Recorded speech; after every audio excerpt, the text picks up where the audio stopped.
Assalamualaikum warahmatullahi wabarakatuh.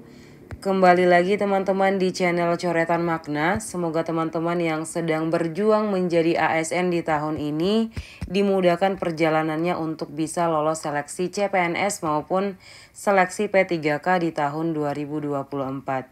Untuk kali ini teman-teman di sini kita akan melakukan latihan soal untuk soal-soal tes karakteristik pribadi bagi teman-teman yang mau mengikuti seleksi CPNS 2024. Sebelum lanjut, buat teman-teman yang mau mempersiapkan seleksi SKD CPNS 2024 dengan maksimal, di sini ada tryout part 11 yang sudah dikeluarkan oleh Al-Faiz yang berisi soal-soal hot sesuai dengan soal asli SKD 2024. Teman-teman yang mau mengikuti tryout, di sini sangat aku rekomendasikan bisa diikuti oleh teman-teman dengan harga hanya 13.000. Jadi untuk meningkatkan kemampuan kalian mengerjakan soal dan mendapatkan skor SKD yang tinggi, teman-teman harus latihan soal lebih banyak. Tryout di sini menggunakan sistem CAT dan untuk soal-soalnya mirip dengan soal-soal tes SKD asli yang ada di tahun ini maupun di tahun sebelumnya. Untuk TWK dan TKP-nya sudah full soal-soal penalaran teman-teman, dan kalian juga akan dapatkan soal-soal TKP dengan opsi jawaban yang mirip. Silakan untuk teman-teman yang mau mengikuti tryout Al-Faiz, nanti saya berikan linknya ada di deskripsi video ini. Langsung kalian gunakan kode kupon ini untuk mendapatkan harga hanya Rp13.000. Silakan untuk teman-teman langsung dimanfaatkan promonya dan langsung latihan soal sebanyak mungkin untuk mendapatkan skor yang lebih tinggi. Kita lanjut ke soal tes karakteristik pribadi yang pertama. Radit adalah seorang profesional di industri kreatif yang dinamis.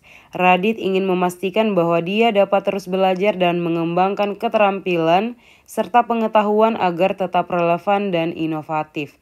Tindakan Radit yang sebaiknya dilakukan adalah A. Mengikuti lokakarya dan seminar yang berfokus pada teknik dan tren terbaru dalam industri kreatif.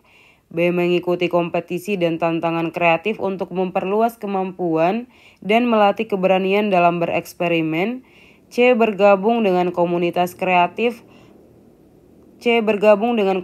kreatif lokal atau online untuk berbagi inspirasi dan mendapatkan umpan balik dari sesama profesional. D. Membuat jadwal waktu yang konsisten untuk bereksperimen dan mengeksplorasi ide-ide baru dalam pekerjaan kreatif. Atau E. Menjadi mentor bagi pemula dalam industri kreatif untuk memperluas jaringan dan memberikan wawasan kepada mereka. Oke, teman-teman, saya berikan waktu untuk menjawab soal ini terlebih dahulu. Lanjut kita bahas ya untuk soal yang nomor 1 ini. Di soalnya kita highlight dulu untuk poin-poin pentingnya. Radit ini adalah seorang profesional di industri kreatif. Radit ingin memastikan bahwa dia dapat terus belajar untuk mengembangkan keterampilan serta pengetahuannya agar tetap relevan dan inovatif. Tindakan yang sebaiknya Radit lakukan adalah A. Mengikuti lokakarya dan seminar yang berfokus pada teknik dan tren terbaru dalam industri kreatif. Oke, ini bisa ya teman-teman. Ini sangat bisa menjadi opsi jawaban yang benar karena sudah selaras dengan soalnya bahwa tujuan Radit di sini, tindakan yang diperlukan Radit itu mengembangkan keterampilan dan pengetahuannya. Nah, ini dia mengikuti lokakarya dan seminar itu akan mampu mengembangkan keterampilannya di industri kreatif ini. Apalagi di sini untuk lokakarya dan seminarnya berfokus pada teknik dan tren terbaru. Jadi opsi A di sini kita kasih jawaban sementara yang benar ya. Lanjut ke opsi B. Mengikuti kompetisi dan tantangan kreatif untuk memperluas kemampuan dan melatih keberanian dalam bereksperimen. Kalau yang opsi B kurang tepat ya. Karena di sini dia mengikuti kompetisi dan tantangan kreatif. Ini akan meningkatkan memang keberaniannya si Radit, namun tidak langsung akan mengembangkan keterampilan dan pengetahuannya. Jadi ini kurang tepat. Selanjutnya, bergabung dengan komunitas kreatif lokal atau online untuk berbagi inspirasi dan mendapat umpan balik dari sesama profesional. Kalau yang ini teman-teman juga masih kurang tepat karena dengan bergabung dengan komunitas kreatif lokal ataupun online, dia memang akan mendapatkan inspirasi maupun relasi dengan komunitas tersebut, namun tidak langsung akan menambah keterampilan dan pengetahuannya. Jadi ini masih kurang tepat. Membuat jadwal waktu yang konsisten untuk bereksperimen dan mengeksplorasi ide-ide baru dalam pekerjaan kreatif. Kalau ini juga masih kurang tepat ya, bisa jadi akan meningkatkan kalau yang ini juga bisa dilakukan, namun untuk skornya masih di bawah opsi A yang sebelumnya. Di sini dia membuat jadwal untuk konsisten bereksperimen. Jadi bereksperimen dan mengeksplorasi ide-ide baru dalam pekerjaan kreatif. Ini bisa dilakukan untuk mengembangkan keterampilannya, namun opsinya tidak langsung berimpact ya, tidak langsung tindakan yang aksi nyata. Jadi ini bisa kita kasih poin 4 ya, di bawah nilai yang untuk opsi A tadi kita kasih nilai 5. Selanjutnya, menjadi mentor bagi pemula dalam industri kreatif untuk memperluas jaringan dan memberikan wawasan kepada mereka. Kalau menjadi mentor memang akan menjaga kemampuan ya atau menjaga pengetahuannya agar tetap profesional dalam industri kreatif. Namun dengan menjadi mentor ini itu tidak langsung mengembangkan keterampilan dan pengetahuannya Radit, karena dia akan sharing ilmu yang dimiliki, tidak ada feedback untuk yang akan didapatkan juga dari tambahan ilmu dalam industri kreatif yang dimilikinya. Kalau ini juga kurang tepat ya. Untuk opsi ini dikasih nilai 1. Kemudian untuk mengikuti kompetisi juga ini diberikan nilai 3. Dan bergabung dengan komunitas ini bisa bernilai 2. Seperti itu ya.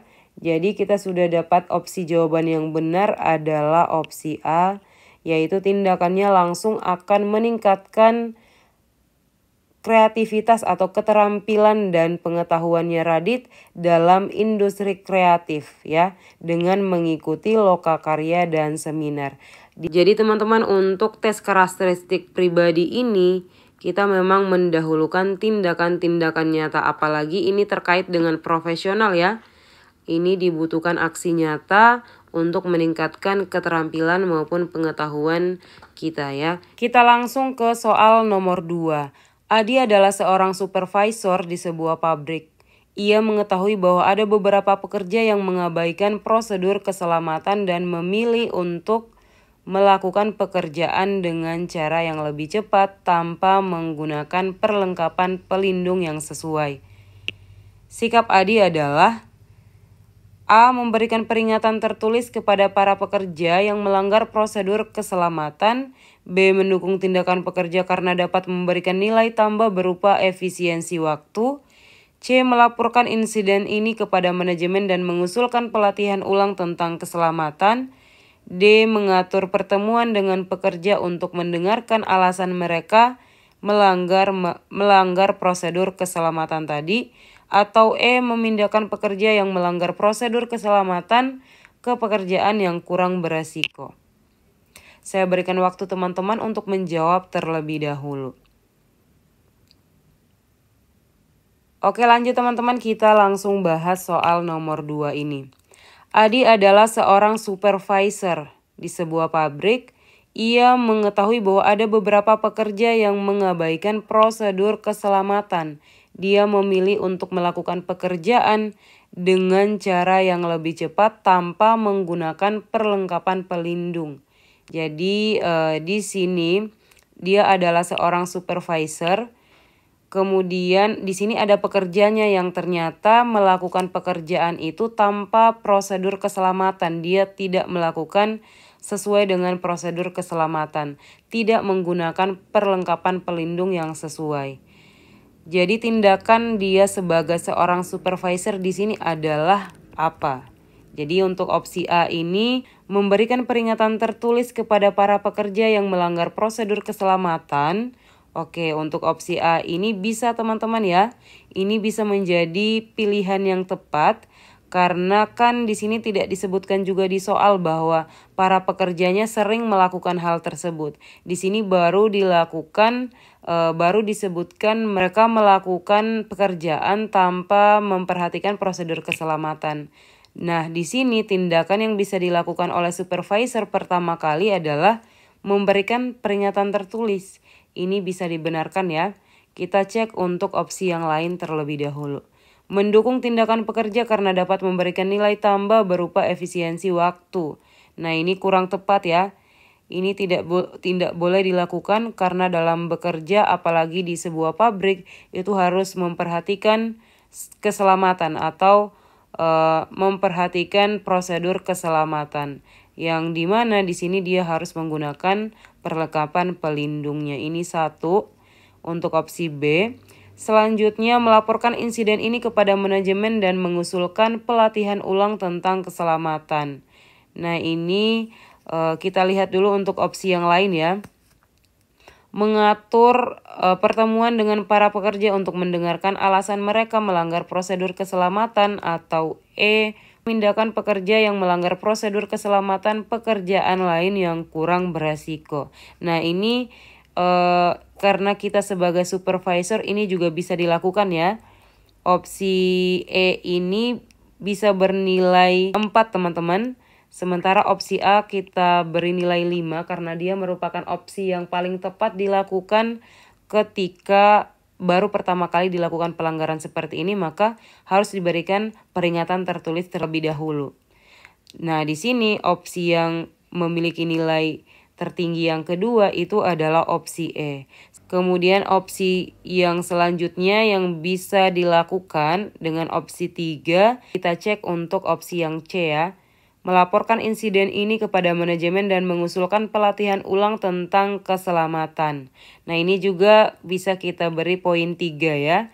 Karena sebagai supervisor juga ini bisa dijadikan bahan acuan untuk diadakan pelatihan tentang pentingnya prosedur keselamatan dilakukan. Kemudian yang D, mengatur pertemuan dengan para pekerja untuk mendengarkan alasan mereka melanggar prosedur keselamatan. Ini opsinya bernilai 2. Jadi untuk opsi yang paling tepat adalah opsi A ya. Tindakan yang harus dilakukan sebagai supervisor, di sini tindakan pertama yang harus dilakukan itu adalah memberikan peringatan tertulis dulu untuk para pekerja yang melanggar prosedur keselamatan tadi. Oke teman-teman, itu saja untuk latihan soal kali ini. Semoga teman-teman pejuang CPNS bisa paham dan bisa memaksimalkan skor SKD-nya nanti. Semoga bermanfaat. Yang berminat untuk tryout seperti saya sebutkan di awal, silakan linknya saya simpan di deskripsi video ini. Sampai jumpa di video selanjutnya.